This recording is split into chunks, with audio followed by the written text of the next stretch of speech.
അങ്ങനെ നമ്മുടെ ആഗ്രഹം പോലെ ഒട്ടകത്തിനെ നമുക്ക് കണ്ടുകിട്ടി. കറക്റ്റ് അത് വന്ന് കറക്റ്റ് നിന്നു. ആദ്യം ഞാൻ അതിനെ കയറണം അതിൻ്റെ മേത്ത് കയറണം എന്നുള്ള ഒരു ആഗ്രഹം കൊണ്ട് അതിൻ്റെ പിന്നാലെ കുറേ നടന്നു. ലാസ്റ്റ് നടന്നില്ല. എന്നിട്ട് കറക്റ്റ് ടൈമിൽ ഇത് നമ്മുടെ ഫ്രണ്ട് അത് കറക്റ്റ് വന്ന് നിന്നു.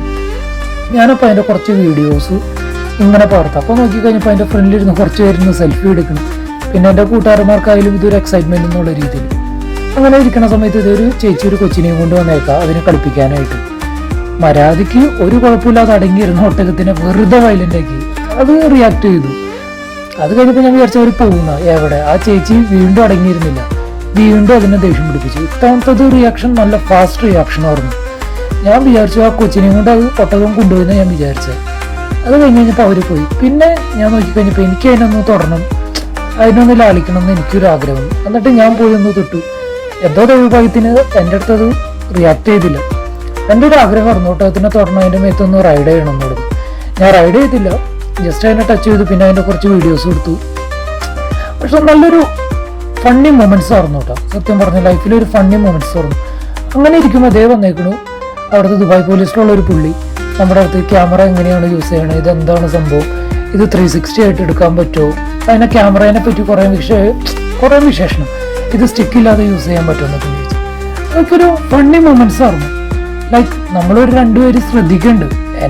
എൻ്റെ ലുക്ക് കണ്ടിട്ട് ഒന്നും കണ്ടിട്ടല്ല, ബട്ട് ക്യാമറ കണ്ടിട്ട്. അത് കഴിഞ്ഞ് ഞങ്ങളിങ്ങനെ സൺസെറ്റ് ഒക്കെ ഇങ്ങനെ കണ്ടുകൊണ്ടിരുന്നു. ആ ജൈൻ വീലിൻ്റെ അടുത്ത് സൺസെറ്റ് അത് കാണാൻ വന്നേക്കണം ഒരുപാട് റഷ്യൻസ്. ഇവരൊക്കെയും കാണുമ്പോൾ ഓ ലൈക്ക് നല്ല രസമായിരുന്നു. നല്ലൊരു ഫണ്ണി ട്രിപ്പായിരുന്നു എൻ്റെ ലൈഫിലെ ഏറ്റവും വലിയ ഫണ്ണി മൊമെൻ്റ് എന്ന് പറയുന്നത് ഇതൊക്കെയും തന്നെയാണ്. കാരണം എൻ്റെ ഒരു വർഷമായിട്ട് എൻ്റെ കൂടെയുള്ള കൂട്ടുകാർ എല്ലാവരും. പിന്നെ ഞങ്ങൾ അവിടുന്ന് പയ്യെ നടന്ന് മറ്റേ ഊഞ്ഞാലിൻ്റെ അവിടേക്ക് പോയി, ബീച്ചിനോട് ചേർന്നുള്ള ഊഞ്ഞാൽ. അവിടെ നോക്കിക്കഴിഞ്ഞപ്പോൾ കുറച്ച് ഇന്ത്യൻസ് ഫോട്ടോ എടുക്കുക, ഊഞ്ഞാലിലിരുന്ന് ഫോട്ടോ എടുക്കുക. പിന്നെ അവിടെ സ്പീഡ് ബോട്ട് കരയ്ക്ക് കയറ്റാനായിട്ട് കുറച്ച് പേര് നിൽക്കണം. അപ്പം നോക്കിക്കഴിഞ്ഞപ്പോൾ നല്ലൊരു ഭംഗി. ഇത് ലൈഫ് ഗാർഡ് യൂസ് ചെയ്യണത്. ലൈക്ക് എന്തെങ്കിലും അവിടെ എന്തെങ്കിലും പറ്റിക്കഴിഞ്ഞാൽ, ആർക്കെങ്കിലും എന്തെങ്കിലും പറ്റിക്കഴിഞ്ഞാൽ അവരെ വെള്ളത്തിൽ നിന്ന് നേരെ കരയിലേക്ക് കയറ്റാനായിട്ട്. അപ്പോൾ ഇവിടുത്തെ നേവി യൂസ് ചെയ്യണ സൈസ്, നേവി എന്ന് പറയാൻ പറ്റില്ല, ഇവിടുത്തെ കടലിനോട് ചേർന്ന് ജീവിക്കുന്ന കുറച്ച് ആൾക്കാർ, അങ്ങനെയാണ് ഈ പറയും. അവരെ പോയിട്ട് അവർ തിരിച്ച് കരയിലേക്ക് കയറ്റണം. പിന്നെ നമ്മുടെ ക്യാമറ കാണുമ്പോൾ സ്വാഭാവികമായിട്ടും നോക്കണം ഇതെന്താ സംഭവം.